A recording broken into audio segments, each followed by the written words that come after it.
औज़ बिल्लाहि मिनश शैतानिर रजीम बिस्मिल्लाहिर रहमानिर रहीम। अल्लाह जल्ल शानहू दे नाम दे नाल अल्हम्दुलिल्लाहि रब्बिल आलमीन वल आक़िबतुल मुत्तकीन अस्सलातु वस्सलामु अला रसूलिल करीम। दोस्तों अस्सलाम वालेकुम। डॉक्टर नसीर कालो हाजिर CNP न्यूज़ तो। दोस्तों मुज़ाकरात शुरू हो गए अमरीका और ईरान दे, और बड़ी मेहनत ना, बड़ी कोशिश ना, बड़ी तगोदो ना और बड़ी नेक नीयती दे नाल पाकिस्तान ने एक कोशिश की जिहदे नाल होर साडे बरादर मुल्क भी शामिल सन, जिन्हां च खसूसी तौर पर तुर्की और काहिरा यानी मिस्र शामिल ने। दोस्तों ये कोशिश जिस वे शुरू हो गई तो इहदे विच रखना डालने वाले बहुत सारे लोग रहे सन, या जड़े जड़े लत्तां फसा रहे सन कि मुज़ाकरात ना होण या कामयाब ना होण।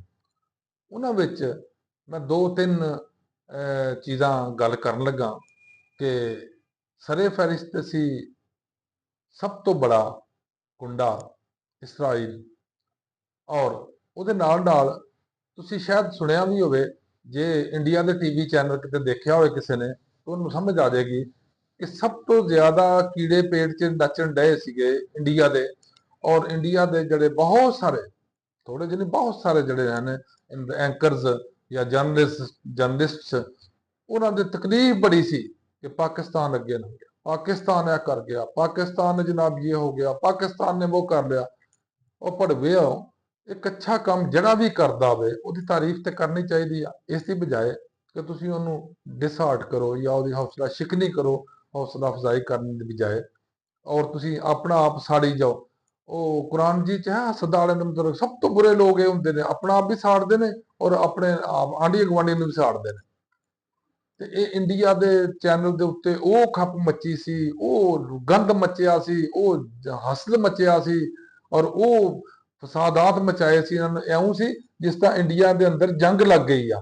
ਹਾਲਾਂਕਿ ਜੰਗ ਜੁੰਗ ਤਾਂ ਕੋਈ ਨਹੀਂ ਸੀਗੀ, ਇੱਕ ਸਾਦਾ ਜਿਹਾ ਕੰਮ ਸੀ ਕਿ ਅਸੀਂ ਕੋਸ਼ਿਸ਼ ਕਰ ਰਹੇ ਸਾਂ, ਜਾਂ ਮੇਰਾ ਮੁਲਕ ਕੋਸ਼ਿਸ਼ ਕਰ ਰਿਹਾ ਸੀ, ਜਾਂ ਸਾਡੀ ਮੁਕਤਦਰੀਆ ਕੋਸ਼ਿਸ਼ ਕਰ ਰਹੀ ਸੀ ਕਿ ਸਾਡੇ ਇੱਕ ਬਰਾਦਰ ਮੁਲਕ ਦੇ ਉੱਤੇ ਜਿਹੜੀ ਜ਼ਿਆਦਤੀ ਹੋ ਰਹੀ ਆ, ਜਿਹੜਾ ਉੱਤੇ ਫਾਇਰਿੰਗ ਹੋ ਰਹੀ ਆ, ਜਿਹੜੇ ਉੱਤੇ ਬੰਬਾਰੀ ਹੋ ਰਹੀ ਆ, ਔਰ ਉਸ ਦੇ ਨਾਲ ਸਿਰਫ ਉਹਦੇ ਤੇ ਨਹੀਂ ਸੀ ਹੋ ਰਹੀ, ਬਲਕਿ ਉਹ ਜੋ ਕੁਛ ਇਹਨਾਂ ਦਾ ਨਾਲ ਕਰ ਰਿਹਾ ਸੀ, ਫਿਰ ਜਿਸ ਤਰ੍ਹਾਂ ਇਹਨਾਂ ਨੇ ਤਰਲੇ ਕਰਕੇ ਪਾਕਿਸਤਾਨ ਦੇ ਤਰਲੇ ਕੀਤੇ ਅਮਰੀਕਾ ਨੇ ਔਰ ਅਮਰੀਕਾ ਦੀ ਕੰਪਨੀ ਨੇ ਕਿ ਸਾਡੀ ਸੁਲ੍ਹਾ ਕਰਾਓ ਤਾਂ ਕਿ ਅਸੀਂ ਇਸ ਕਜ਼ੀਏ ਚੋਂ ਨਿਕਲੀਏ।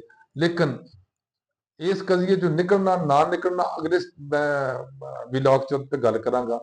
ਲੇਕਿਨ ਇਹ ਸਭ ਕੁਝ ਦੇਖਦੇ ਹੋਇਆ ਇੰਡੀਆ ਦੇ ਪੇਟ 'ਚ ਐਡੇ ਵਲ ਫਿਰਦੇ ਸੀ, ਇਹਦੇ ਵੱਟ ਫਿਰਦੇ ਸੀ, ਬੜੀ ਤਕਲੀਫ ਸਨ ਵਿਚਾਰੇ।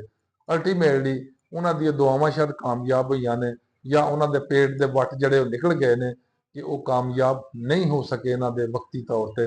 ਅੱਲਾ ਕਰੇ ਕਿ ਉਹ ਕਾਮਯਾਬ ਹੋ ਜਾਣ, ਔਰ ਇਹਦੇ ਤੇ ਦੂਸਰਾ ਵਲੌਗ ਮੈਂ ਦੁਬਾਰਾ ਕੱਲ ਇਨਸ਼ਾਅੱਲਾ ਕਰਾਂਗਾ। ਅੱਛਾ, ਦੂਸਰੇ ਨੰਬਰ ਤੇ ਆ ਜਾਓ ईरान।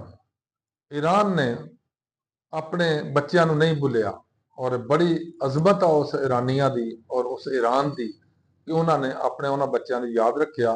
और जदों वो आए ने पाकिस्तान तो उतरे ने, तो जड़े भी वफद च बंदे शामिल सन उन्होंने तो इलावा उन्होंने सीटां दे उत्ते उन्हां बच्चों दी तस्वीरां लगाईयां सी जिहड़े शहीद होए ने अमरीका के हमले दे विच। जिहड़े 180 बच्चे शहीद होए सन स्कूल के उत्ते हमला करने च, उन्होंने तस्वीरां रखियां, उन्होंने फुलां दे गुलदस्ते रखे सी, और नाल उन्हां दियां किताबां और उन्हां दे बस्ते रखे हुए सन ताकि अपनी कौम नूं याद रहे और अमरीका नूं दिखाया जाए कि तुहाडी करतूत है वे और तुसीं इस कमाश दे लोग जो तुसीं इह कुछ करदे हो।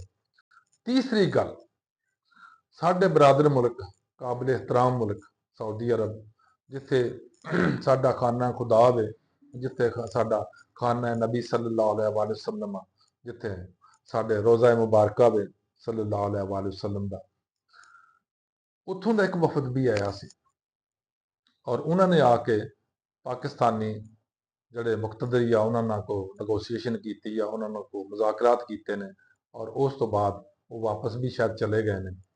उन्होंने एक गल मैनूं याद आई आ कि ईरान का और पाकिस्तान अमरीका के जिहड़े मुज़ाकरात हो रहे हैं, ईरान नूं तो शायद कुछ मिल जाएगा, तो साडा जिहड़ा नुकसान हैगा उहदा जिम्मेदार कौन? तो मैं एक छोटी जी गल इत्थे करना चाहुंदा ਕਿ ਤੁਹਾਡਾ ਜ਼ਿੰਮੇਦਾਰ ਸਿਰਫ ਔਰ ਸਿਰਫ ਅਮਰੀਕਾ ਵੇ। ਔਰ ਜਿੰਨਾ ਸਾਊਦੀ ਅਰਬ ਦਾ, ਬਹਿਰੇਨ ਦਾ, ਕਤਰ ਦਾ, ਦੁਬਈ ਦਾ, ਓਮਾਨ ਦਾ, ਕੁਵੈਤ ਦਾ ਜਿੰਨਾ ਵੀ ਨੁਕਸਾਨ ਹੋਇਆ, ਇਹ ਸਾਰੇ ਆਪਣਾ ਬਿੱਲ ਬਣਾ ਕੇ ਅਮਰੀਕਾ ਕੋ ਪੈਸੇ ਲੈਣ। ਜਿਨਨੇ ਸਾਰਾ ਫਸਾਦ ਸ਼ੁਰੂ ਕੀਤਾ, ਜਿਨਨੇ ਸਾਰੇ ਇਲਾਕੇ ਨੂੰ ਜੰਗ 'ਚ ਧੱਕਿਆ, ਔਰ ਜਿਨਨੇ ਸਾਰੀ ਬੰਬਾਰੀ ਤੁਹਾਡੇ ਮੁਲਕ ਦੇ ਵਿੱਚੋਂ, ਤੁਹਾਡੇ ਸੂਬਿਆਂ 'ਚੋਂ, ਤੁਹਾਡੇ ਇਲਾਕੇ 'ਚੋਂ ਕਰ ਕਰਕੇ ਤੁਹਾਨੂੰ ਮੁਸੀਬਤ 'ਚ ਪਾਇਆ, ਲਿਹਾਜ਼ਾ ਇਹਦਾ ਕਲੇਮ ਤੁਹਾਡਾ ਅਮਰੀਕਾ ਅੱਗੇ ਬਣਦਾ। ਅਮਰੀਕਾ ਕੋ ਤੁਹਾਨੂੰ ਆਪਣਾ ਰਿਫੰਡ ਲੈਣਾ ਚਾਹੀਦਾ, ਆਪਣਾ ਜਿਹੜਾ ਨੁਕਸਾਨ ਹੋਇਆ ਉਹਦਾ ਅਜ਼ਾਲਾ ਲੈਣਾ ਚਾਹੀਦਾ। ਅੱਲਾਹ ਹਾਫਿਜ਼, ਅਸਲਾਮ ਅਲੈਕੁਮ।